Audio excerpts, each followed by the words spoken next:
हरे कृष्णा।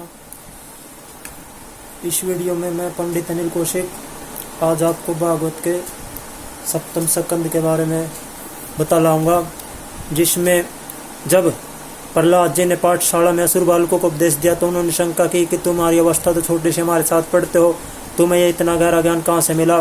तब प्रहलाद जी ने बताया कि यह ज्ञान मुझे गर्भ में मिला था। जब मेरी माता जी नारद मुनि के आश्रम पर थी, तब नारद मुनि ने मुझे लक्ष्य करके मेरी माता को उपदेश दिया था।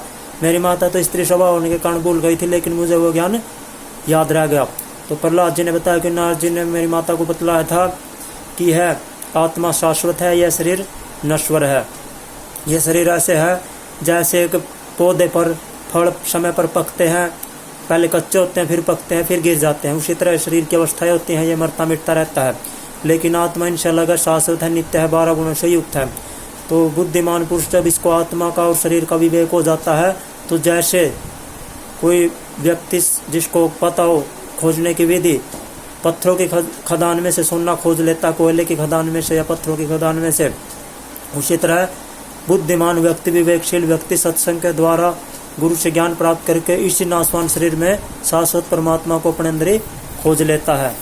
तो ये प्रहलाद जी ने असुर बालकों को ये ज्ञान का उपदेश दिया।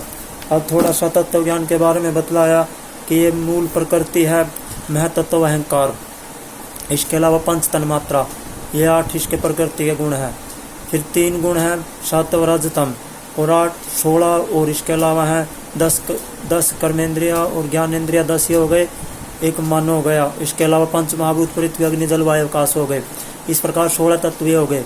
तो इनका जो समूह है और इनसे पर एक आत्मा है। तो ये अलग अलग चीजें हैं, एक ही शरीर के अंदर आत्मा अलग है, बाकी के तत्व अलग हैं। तो इन सभी का तत्व ज्ञान के द्वारा सबसे पहले